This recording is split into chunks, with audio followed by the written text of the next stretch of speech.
Hey, good afternoon, everyone, and welcome to the Korea Society.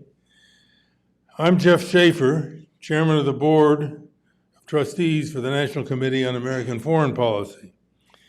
The NCAFP has long been committed to peace and stability, especially in the Asia-Pacific region, and in maintaining open channels of communication and dialogue through informal, non-government discussions and diplomacy. So I want to thank you all for joining us in person and virtually at the Korea Society for what will be a great discussion on the future of Korean Peninsula security with Ambassador Joonkook Hwang. I want to thank the Korea Society for co-hosting this event with us. We've collaborated on many good programs over the years and are very grateful for every opportunity that we get to work together. Thank you, Tom Byrne, President and CEO, and Jonathan Corrado, who's standing over there, who's the Director of Policy, and to the full staff of the Korea Society for all your help with hosting and running today's program.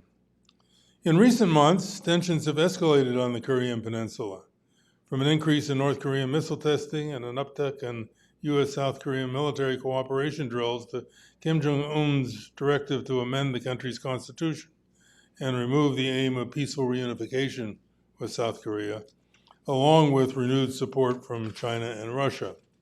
And the possibility of a second Donald Trump presidency, the region has entered a new era of uncertainty, to say the least. So today, Ambassador Hwang is here to provide insight into these regional developments and prospects for the Korean Peninsula, including recent changes and implications of North Korea's nuclear and inter-Korean policies. But Ambassador Hwang, I hope, can also give us a unique perspective on other global problems from his vantage point as the occupant of the South Korea non-permanent seat on the UN Security Council. He can give us perspective on the Ukraine, the Middle East, and several flashpoints in Africa. So discussion on these pressing issues, I think, will be very interesting. And with that, I'd like to turn to Tom Byrne, who will moderate the discussion.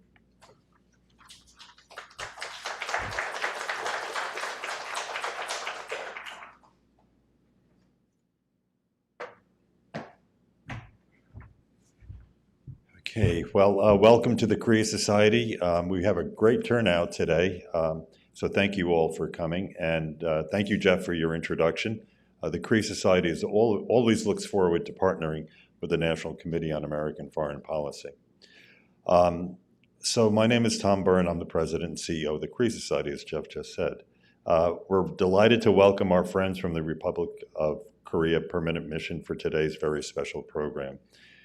And it's my pleasure to introduce today's esteemed speaker, Ambassador Joonkook Hwang. Ambassador Hwang joined Korea's Ministry of Foreign Affairs in 1982. Throughout his distinguished diplomatic career, he has taken on key responsibilities on political and security matters, both at the bilateral and multilateral levels. Ambassador Hwang has served as ambassador to the United Kingdom, special representative for Korean Peninsula Peace and Security Affairs, and head of delegation to the six-party talks, and chief negotiator for the ROK-U.S. Defense Burden Sharing Arrangement. Ambassador Hwang has also taught courses on politics in Northeast Asia as a visiting professor at Yonsei University and Hallym University in Korea. Ambassador Hwang assumed his current position of permanent representative to the Republic of Korea to the United Nations in July 2022. We are looking forward to Ambassador Hwang's opening remarks, which will be live streamed and are on the record. Following his remarks, Ambassador Hwang and I will engage in further discussion. Please note that this portion of the program will not be live streamed and is off the record. Before turning it over to Ambassador Hwang, I want to thank the Korea Foundation and our corporate sponsors for making this program possible. So please join me in welcoming Ambassador Hwang.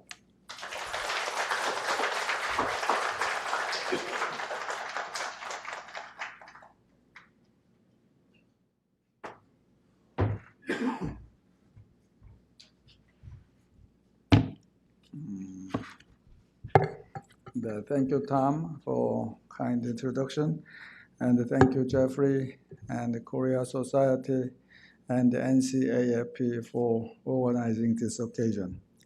Today's gathering is particularly significant to me because it brings together people who have great interest and affection for Korea, including activities in the UN Security Council.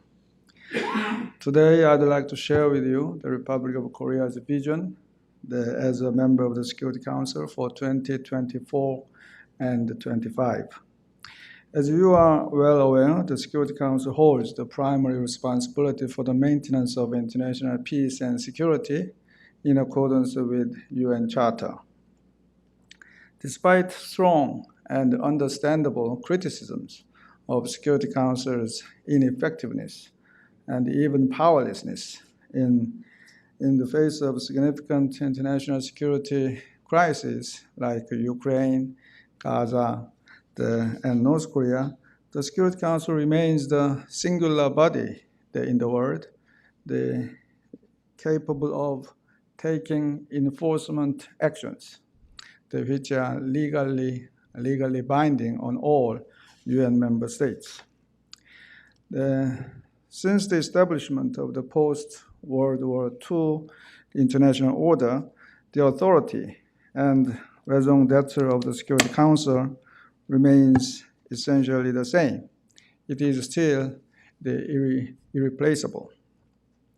However, the international arena in which the Security Council operates has undergone the considerable transition over time, and this is naturally reflected in the current work of the Security Council. International relations and the geopolitical landscape today are quite different from 30 years ago when I first worked here at the ROK mission, or even from 10 years ago when Korea served as a council member for the second time. Over the last several years, competition between the US and China has intensified everywhere, almost on every front on a global scale, which has decisively transformed the unipolar world order. In a slightly different dimension, Russia's invasion of Ukraine has sharpened the competition and the confrontation between the West and the non-Western challengers. Concurrently, the Global South has significantly enhanced its influence in the United Nations. It's crucial not to skip pages.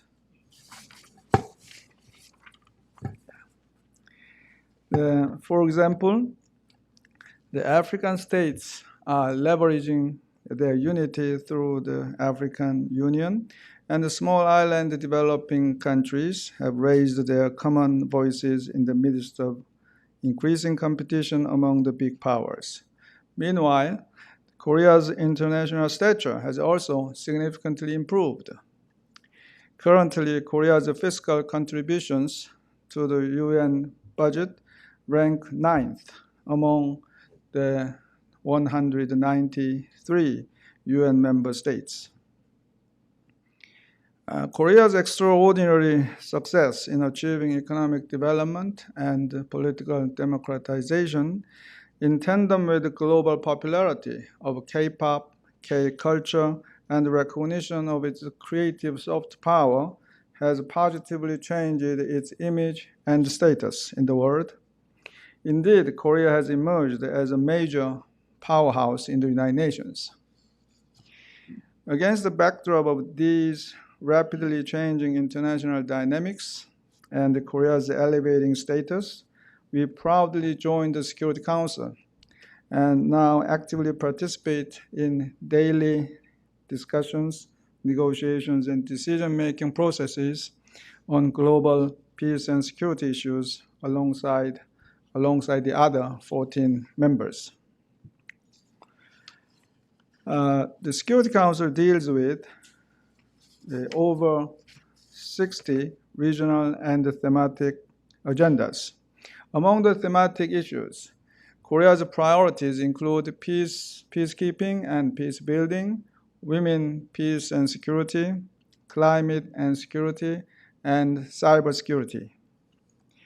Peacekeeping is a field that Korea has been consistently contributing to since joining the UN in 1991, including the deployment of over 20,000 peacekeepers to global hotspots to date.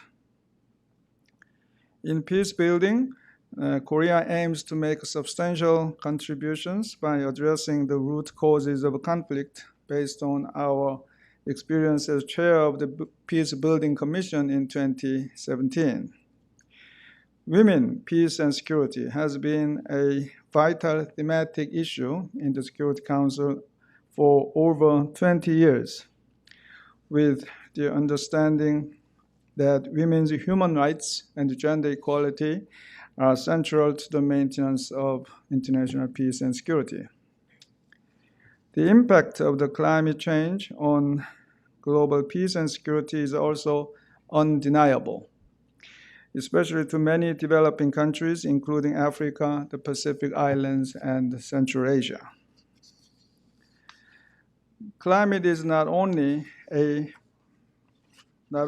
cross-cutting issue that affects development, health, and displacement, but a notable security issue that can trigger and exacerbate conflict. Cybersecurity is not yet officially on the Security Council agenda. However, there is a broad consensus nowadays that cyber attacks pose a significant threat to peace and security for all countries at all levels. Furthermore, North Korea is now generating around $1 billion worth of revenues in a single year alone to fund its WMD programs by cyber hacking foreign banks and cryptocurrency exchanges.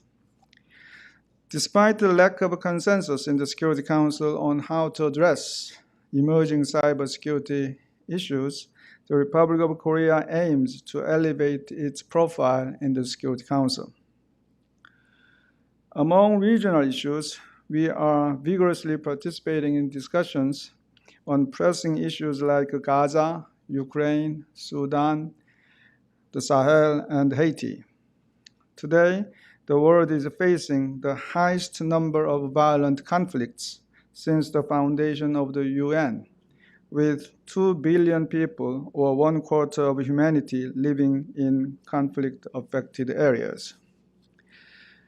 As an Asian country, Korea also takes a keen interest in rekindling international attention to Myanmar and alleviating the suffering of people, in particular women and girls in Afghanistan. In addition, we chair the sanctions committees on Sudan and Yemen, in which arms embargoes are the core sanctions measures, but are very challenging now due to the deteriorating situation on the ground. As a member of the Security Council, Korea is also ardently addressing the North Korean issue in close cooperation with the US and Japan. As we all know, North Korea blatantly violates multiple Security Council resolutions through its nuclear and missile development.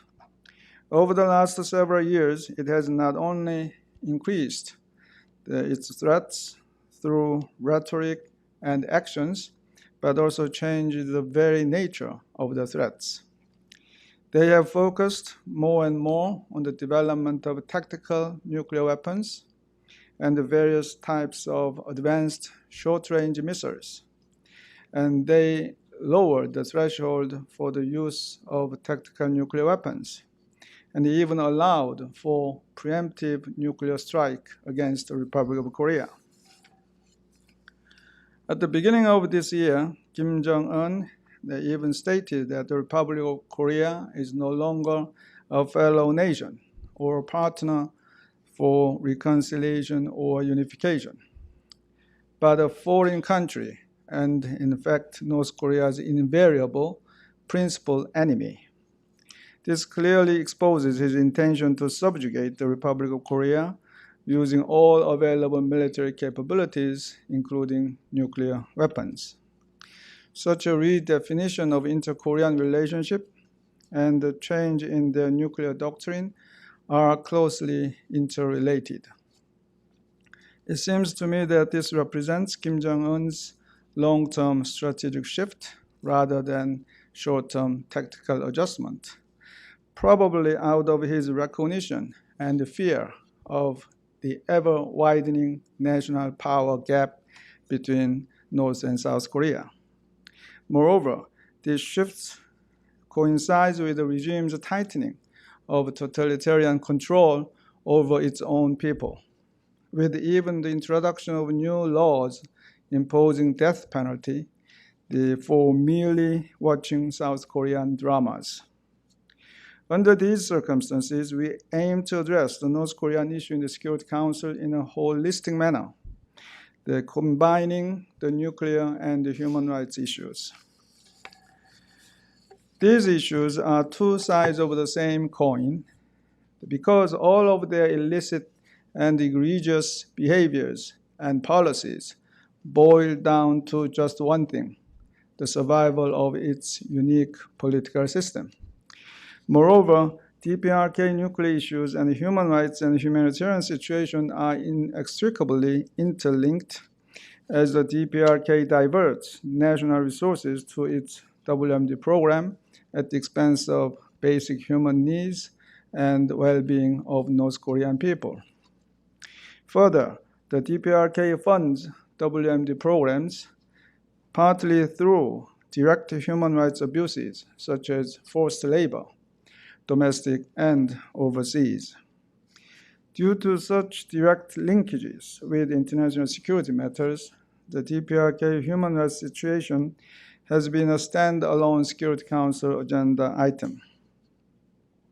Some Security Council members, permanent members, argue repeatedly that North Korea develops nuclear and missile programs and engages in provocative actions due to so-called legitimate security concerns. However, when we examine its nuclear problem alongside its human rights issues simultaneously, it quickly becomes evident that North Korea is not a normal country and their logic of so-called legitimate security concerns falls apart. As a council member, we will exert our efforts to expose the true nature of DPRK problems and ensure that Security Council resolutions on the DPRK are fully respected and implemented. In this regard, we are particularly concerned about the new and very serious challenges stemming from ongoing DPRK-Russia military cooperation. This prolongs the Ukraine war. This contributes to the further advancement of North Korea's nuclear weapons and missiles, and this expands the world market for North Korean weapons. Moreover, since it is a Security Council permanent member that the DPRK engages military cooperation with, there is a risk of rendering Security Council resolutions on DPRK irrelevant and further emboldening DPRK to undertake bolder provocations. Ladies and gentlemen, let me now briefly turn to recent dynamics within the Security Council, which I could not imagine during my past tenures in New York. The term elected 10, or E10, instead of 10 non-permanent members has become increasingly common in recent years, denoting the growing legitimacy and clout of the elected members of the Council as opposed to the 5 non-elected permanent members. The recent changes in the geopolitical realities that I mentioned earlier have made long-standing decision-making practices among the P5 almost impossible in the Security Council, leading to the significantly increased role and visibility of the E10. Indeed, without the successful engagement of the E10, no important decision can now be made in the Security Council. Under these new dynamics, the Republic of Korea will embark on its new journey in the Security Council, collaborating closely with all of its members, including the E10. However, the most important partner in the Security Council is, of course, our key and only ally, the United States. In addition, President Yoon Suk-yeol articulated our ongoing efforts for a future-oriented development of Korea-Japan relations through his speech commemorating March 1st Independence Movement Day. The importance of cooperation among Korea, US, and Japan, which shares the universal values of freedom, human rights, and the rule of law, cannot be overemphasized. Through its Security Council activities, Korea will endeavor to realize the vision of the Yoon Suk-yeol government to become a global pivotal state. President Yoon is firmly committed to upholding the universal values enshrined in the UN Charter, as well as enhancing partnerships with developing countries, including Africa, as evidenced by the increase in ODA by 40% this year, following a 20% increase last year. We are confident that our work in the Security Council will widen our diplomatic horizon by strengthening partnerships and cooperation with all UN member states. During his recent visit to Korea, Secretary General Antonio Guterres said, "Korea represents what the United Nations stands for." And Denis Francis, the president of the current 78th UN General Assembly, also mentioned during his visit to Seoul last year, Korea has the UN in its DNA. Indeed, Korea has a special relationship with the United Nations and also a distinctive characteristic. Korea never in its history has inflicted harm on other countries through colonialism or in any other form, and developed rapidly after the Second World War with the active engagement of the international community. This makes Korea one of the few advanced countries in the UN that has recent memories of underdevelopment, yet does not have any historical debt or any hidden agenda on most international peace and security issues. This helps us position ourselves on the majority of Security Council agendas in a constructive and straightforward manner based on in the spirit and the principles of the UN Charter. Thank you very much for listening.